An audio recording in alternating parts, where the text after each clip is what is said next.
Alright, what's going on, guys? So today's Thursday and also the last day before I go overseas. So tomorrow there will not be any news video, but I already pre-recorded some videos, which I'll be dropping on Saturday and Wednesday. Those are basically videos on TerraLuna, why the whole entire thing depacked and such. So yeah, just stay tuned for those videos for Saturday and also on Wednesday. But today I will be covering more news. I don't think there's much for me to actually talk about weekly trades because, honestly speaking, tomorrow's usually the day that I go through all my weekly trades. But there's not going to be much simply because I basically just sold more calls and bought back those calls again just to hedge my position a little bit. But other than that, I'm not really buying anything much in the market because I do think that we are starting to really delve into very, very dangerous territory. And I feel that I kind of want to hold a little bit more cash. And of course, because as I'm still working as well, so I'll be getting more cash in the next few months or so, which I'll start to slowly allocate into different funds for me to really get into more proper, stable investment to come. But I'll actually go through this whole entire thing when I actually do come back. I do intend to go through with you guys some of the thought process that I do have for all these sort of investment talks. Anyway, let's cover some news today. All right, the last one before I go overseas. So let's do this right. All right, first of all, we have to talk about Finland. The Finnish leader says country should join NATO, moving closer to membership. So, like we all already knew about what happened with Ukraine, trying to get the NATO membership in order for them to not trying to actually get themselves immune from the Russian attacks, but clearly that didn't turn out to be the case. But of course, with this happening, this is gonna most likely is going to be causing a little bit of geopolitical tension yet again. However, I do think that this sort of geopolitical tension is not that troublesome, in my opinion. I do think that for the Finnish leaders, they are considerably quite far away. For them to join the NATO wouldn't really be that much of a worry. But of course, over here, they actually talk a little bit more about the whole joining of the alliance. The Finland president and prime minister supported the country applying for NATO membership, making it all but certain that the Nordic nation will join the alliance in response to Russia's invasion of Ukraine. So, of course, this way, when this actually happens, then of course this is going to be trying to affect Putin a little bit. Kind of like weaken, because that's kind of what Putin wants, is to kind of weaken the Western alliance. But this kind of reinforces how strong the NATO is actually. And I'm pretty sure that it's not only just Finland. I think Sweden is also joining the NATO in a bit. But yeah, that's kind of the geopolitical side of things. I'm not sure if there's any other follow-up news for this. I think there is in CNBC, but later I'll just go through that instead. All right, next up, we got US inflation eased in April to 8.3% annual rate. So I'm pretty sure that you guys should most likely have already watched the video of how inflation plateau is finally a new buzzword that is most likely going to be happening in Wall Street. Okay, because of the lack of disinflation that happened in the market, now people are thinking that what if inflation just plateau? That means that if inflation do not go up, nor does it go down. And that's going to be the main concern. For example, if your living expenses used to be, let's say, $800 a month, now, due to inflation, let's say everything just went up and now your living expenses actually go up to $1,000. So now that you're at $1,000, what we actually aim to do is hopefully by the next year, we actually bring the living expenses down to about $890 or $880, whatever the case to be. It just shows that you have this inflation happening and you kind of bringing down the prices of consumer spending. However, in this case, for an inflation plateau to happen, it simply means that for the next year or even 2 years, you will continue spending $1,000 every single month. Okay, and this actually creates a different form of adaptation to how much you actually spend in a month. And let's just say 1 year passes and you have been spending $1,000 every single month. It simply means that the inflation did not move. And that's going to be scary. And it will take a whole another year for you to suddenly see that, yeah, this is going to be the prices that we have to kind of accept. And that's going to be ground zero all over again. And that also means that every barrel of crude oil is going to be $110, and we have to be okay with it. Eggs are going to be ridiculously expensive, and we have to be okay with it. Food in general are going to be ridiculously expensive, and we have to be okay with it. So that's then going to cause food shortages and such, which is a whole nother concern on top of the whole hyperinflated economy that we're going to be having. So let's look into this a little bit. But of course, like I said before, I already have a video out for it.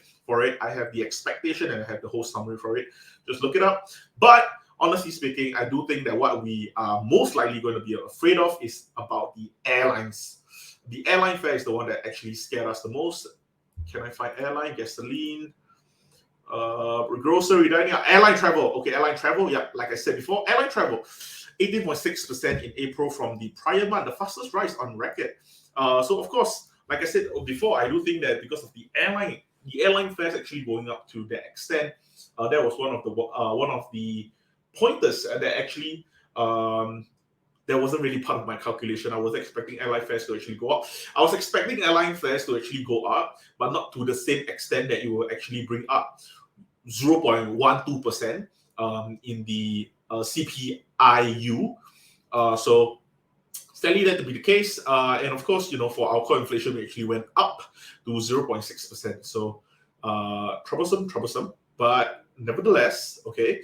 And for people who don't understand why the inflation is 0.3% month over month, but our core inflation is 0.6%, because core inflation takes out food and oil prices.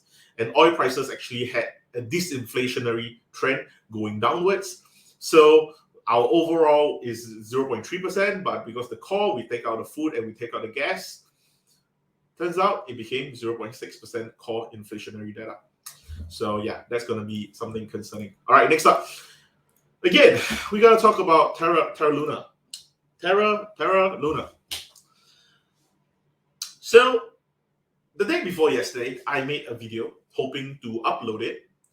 Clearly, that wasn't the best move, because I was intending to upload it tomorrow when I'm on Saturday when I go overseas, and that didn't really happen. That's not going to happen, because in that video I actually showed that TerraLuna went to I think about $30 or $20, and I was really bearish about it. I said, just don't buy it. It's horrible. I do think that if they depeg, that's going to cause a lot of instability to the crypto market. I think that there's going to be a lot of panic in the market. But I didn't expect all the way to Bitcoin, Ethereum, Cardano, all the coins. I wasn't expecting all the coins to be affected just because of TerraLuna, even though I should have really expected it. And yeah, because of that, that was super duper concerning. TerraLuna went all the way down to 2 cents. FYI, if you even know what TerraLuna is, in the past 2 weeks, TerraLuna was actually, I don't know, 100 USD per coin. Today, the lowest price for TerraLuna was 2 cents. In just 1 week, TerraLuna dropped 99.96%. Basically, a whole rug pull. And that definitely scared the market. Of course, it's not just Enco Protocol. It's also the UST. It's also USDT. Stable coins in general, all of them are actually going crazy. Bitcoin is going crazy. Ethereum is going crazy. Bitcoin, from what I saw earlier, Bitcoin actually dropped to $26,000.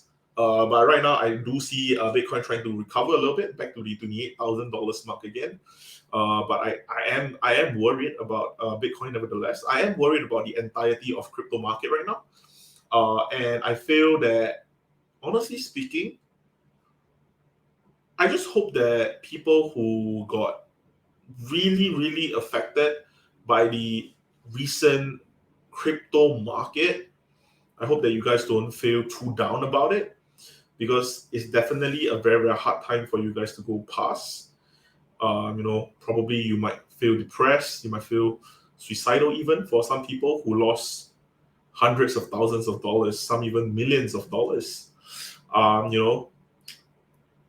Hey man, chances are we are still quite young, and I do think that that there will always be a chance for us to earn more money back again.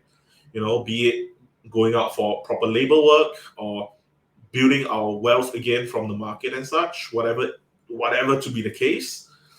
I don't think ending your life or feeling depressed forever is going to be the right way out. But I do hope that if you really do need help, do seek professional help. And yeah, it's a tough time. I'm not gonna ask you to hodl. I'm not gonna ask you to buy the dip. I'm not gonna say any of those because I think nothing matters if you are not truly in the correct mental space. So yeah, if you do need help, if you just want to talk to someone, just drop me a DM, okay, right here at On House. Just drop me a DM, okay. Although I'm gonna be overseas, okay, but all's good. You can just drop me a DM and just chat me up. I'm fine with it. I'm happy to talk to you. If you're going through something. But yeah, this whole entire cryptocurrency sphere is definitely really, really dangerous as of now. Clearly, something popped. I'm not sure if it's the bubble. I'm not sure if it's the market, but something popped, something clicked, and somebody just got it all out. And of course, if you're on social media, if you're on TikTok, if you're on YouTube, there's going to be a lot of creators like me who's trying to give you words of encouragement. But there are also a lot of creators who are trying to show you that they are right about the timing of the market. And just try to ignore them as much as you can, because honestly, just get yourself in the right mental space. And I sincerely hope that the people who got seriously injured from this entire investment era do not completely get out of the market, because I do believe that the market is a very, very interesting mechanism for us to really make money as well. But of course, you have to do your own research, you have to do your own study, you have to really understand what you're actually investing in. And yeah, I just hope that people just become more safe when it actually comes to investing. So I'm not going to dwell too much about it, because I do know that it's really a hard time for a lot of people. So yeah, I'm going to move on with the news. I don't want to make this too long anyway. All right, next up, we got Close investor rejecting activist push to overhaul board. For people who do not know, it's basically a retail store, kind of doing the whole, people are actually going against them. Nothing crazy, just normal news, honestly speaking. Bitcoin slides further. Tether briefly edges down from $1 peg. And okay, for this one, I do think that we have to talk a little bit more about it as well. We all know that UST depegged and is still depegging. But right now, Tether, supposedly the world #1 stable coin, also briefly depegged from the dollar. And that is one of the reasons why it's causing even more hysteria across the market, because the Tether hasn't really depegged before. And even if it did depeg, it was due to arbitrage trading. So that's fine. But when Tether depegged, okay, and FYI, okay, I'm not saying that Tether is a good project either. I don't like Tether, but Tether has never depegged simply because from the amount of reserve that they have, it usually don't depeg, and even Tether depegged. And that's also because of Bitcoin. So a lot of flaws in the crypto system finally got found. And as people dug deeper and deeper and deeper, the more flaws they found. So yeah, you're going to see a lot of blood happening in the crypto market, which is fine. I would still want to say, try to keep your crypto investment not more than 15% of your entire portfolio. I still strongly believe that. And when I do say that, it's simply, I'm not saying that, just don't invest in cryptocurrency at all, because I would still think that you should still hold on to your cryptocurrency. to about 12 to 15% of your portfolio, because I do believe that there's still going to be some form of a rebound. Just I'm not sure when. And I don't think DCAing right now is very, very smart either, because things are just going to keep dropping. Okay, people thought that at $22 for Luna is a good time to DCA. Clearly, it wasn't. At $2, it wasn't. At 60 cents, it wasn't. And right now, just look at where we are right now. So, yeah, stay safe. All right. Anyway, let's move on to the next one. All right. Bloomberg. More than $200 billion wiped off cryptocurrency market in a day. So yeah, I mean, this kind of just comes along with it. What I am a little bit concerned about is cryptocurrency related stocks. Your Marathon, your Hard 8, the Riot blockchain, your PayPal, your Tesla, your MicroStrategy, all these companies, Square, even Block, now it's called Block. All these companies who hold on to Bitcoin, or they go into the form of why Bitcoin is important. FB, Meta Platforms, all these people who are working on the Web3 or they own Web3, those people are the ones that's going to be affected. And that's why today's market, most likely we're going to see even more, a harder hit on the market as well. Something scary for you to really look into. The QQQ is at 289 right now, which is scary because I haven't seen the QQQ at the below 290 in like a super duper long time. Even the SPY is below 400 for quite some time already. The SPY is currently at 391, which is also, again, we are already crossing below 0%. So that's going to be, it's troublesome. There's going to be some recessionary fears without that. All right, anyway, let's move on to the next news. All right, stablecoin rescue plan gets cold shoulder from big investors. Alameda, Celsius, Galaxy Digital jump among those in talks. Dogecoin has alluded to recovery efforts for UST on the way. Backers of UST, the closely watched algorithmic stablecoin that broke from its dollar peg, are struggling to win investors' support for a rescue. Dogecoin, CEO of Terraform Labs and UST chief evangelist, repeatedly alluded on Twitter to recovery efforts, saying on May 10 that he was getting close and encouraging his followers to stay strong. Kwon did not return a request for comments. Terraform Labs said Wednesday he was unable to comment. The TFL team is heads down right now, so we would be unable to fulfill commentary requests at the moment. Let's see.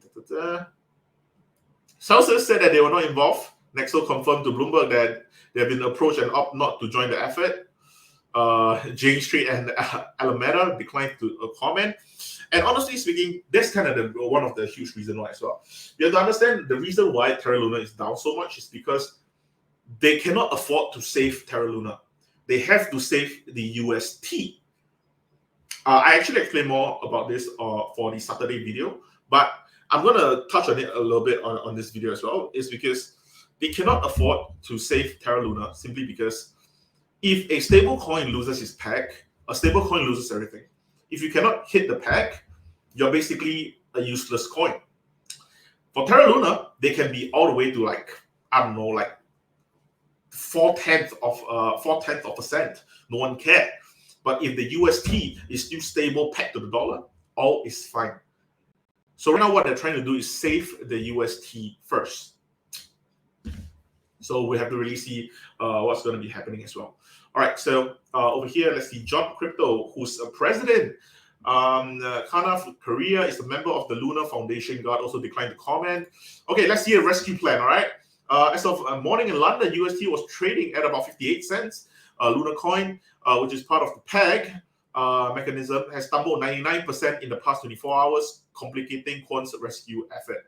Terraform Labs tweeted that it proposed to burn its remaining 371 million UST coins as part of the emergency plan to defend the token.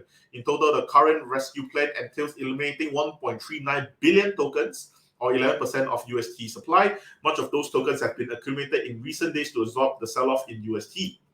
Potential investors in one proposed deal from the Luna Foundation Guard will offer the opportunities to buy the related token, Luna, at a 50% discount to the spot price. The founder of chief executive crypto liquidity provider Kasha said, adding his firm won't participate. The backers of the stablecoin were trying to raise about $1.5 billion to short up the token. The blog reported the fundraising plans did not reply. All right, so basically what I actually said in here. What Terraform Labs intend to do is to burn 371 million UST coins, aka they are trying to burn off $371 million. Okay, because in hopes of them burning off this 371 million tokens, this way the pack will go closer to the pack. So basically, they are destroying money to make the remaining money worth more, in a sense. So of course, right now that means that they have to get rid of a total of 1.39 billion UST tokens. So yeah, of course, that's going to be a little bit tough because that's 11% of UST entire supply. But of course, by eliminating the 1.39 billion tokens, that would also help by helping increase the remaining 89%. Was it 89%? 89%. It will help to uplift 89% of the value back up. Hopefully, trying to hit them back to the pack of the dollar. Excuse me. And of course, because of them eliminating 1.39 billion tokens, that's going to be creating another issue, which is by increasing the rest of the supply of the 89%, TerraLuna as the whole entire token is going to get the main brunt of the hit because everyone's going to be moving over to UST, and TerraLuna is continuously burning away. So yeah, that's kind of the situation with TerraLuna at the moment. All right. I think we already have enough of that. All right, I do want to talk a little bit more about Tether, because Tether sank to as low as 98 cents Thursday morning, according to data from CoinGecko. It's meant to peg to the US dollar. The decline came after Terra USD, a different stablecoin, plummeted below 30 cents on Wednesday. So yeah, this of course sent shivers down the neck because, like I said before, Tether is the world's largest stablecoin. And for them to break below $1 for pack, it's very, very scary. For better context, Tether only broke $1 pack usually to about 0.999995-ish. And that's usually for where all the arbitrage traders are actually getting in on. So for them to drop 98 cents, it's also starting to show some flaws in the coin itself. But of course, I'm not sure if Tether is actually back to one-to-one pack again. But if they are back to one-to-one pack again, it simply just further shows that Tether seems to be the better stablecoin. Surprisingly, that's the case. Okay. All right. Moving on. Finland and Sweden joining NATO will help deter Russia, says security analysts. The NATO membership will be a historic decision for Finland, which shares a 1,300-kilometer border with Russia. The Atlantic Council Northern Europe Director Anna Westlander says both Finland and Sweden are well prepared to meet the oft-repeated political and military threats against the move by Russian President Vladimir Putin. The armed forces of both countries enjoy high compatibility with NATO member states. So yeah, honestly speaking, I don't think there's much for us to really talk about because until now, I don't think that there are really any sort of confirmation right now. They are just in the theory side of things where they say that Finland and Sweden should most likely be joining NATO, or it helps if they join NATO. So until something is actually confirmed, then I'll actually talk more about it. All right, next up, Bitcoin plunges below $27,000, erases 2021 gains as crypto sell-off intensified. And honestly speaking, something I saw on Twitter yesterday, and I thought that it really made a lot of sense. And it says, there are only 5 economic cycles before you die. 2 of it you learn from, and 3 of it you earn from. And I thought that it really made a lot of sense because the first one, which is basically 2020, I learned a lot from it. I'm not sure if I get to earn a lot from it because clearly the market right now, we are not really end of the 2020 cycle either. So we're not sure how that's actually working out. But the economic cycle is definitely hurting. So I would like to say that I'm still learning a lot from this. And of course, there will most likely be yet another economic cycle for me to go through before I properly learn the proper ways to invest. Because even for myself, I do see a lot of flaws in my own investment techniques as well. As much as I try my best to actually beat the S&P 500, in the recent months, I actually just propped below the S&P 500 against. So chances are I'm actually not beating the S&P 500. So, of course, with the market currently in its current state, it's definitely very, very hard for people to even make money, let alone it's very hard for people to not even lose money, let alone make money. So, yeah. All right, let's move on. Do we have anything else? Okay, yeah, actually the same thing. Controversial stablecoin UST. All right, yeah, basically that's all we have today. I'm just gonna check TerraLuna price yet again. Okay, right, it's at 9 cents. Not exactly the best. 9 cents. Okay. But yeah. Okay. Anyway, that's all I have for today's video. Honestly, thank you guys so much for watching. If you watched till this far, and hopefully I'll see you guys on the 19th or on the 18th. Actually, I'll be back in Singapore on the 18th. Also, I'll be back on Wednesday. So if my flight do not get delayed, chances are I'll come back to make a video and then I'll go through the whole market as well. But yeah, I'm not sure if I'll be recording any videos when I'm actually overseas. But of course, if something urgent do happen, I might actually just upload something that I record on my phone. I'll see how it goes. But anyway, thank you guys so much for watching, and I'll see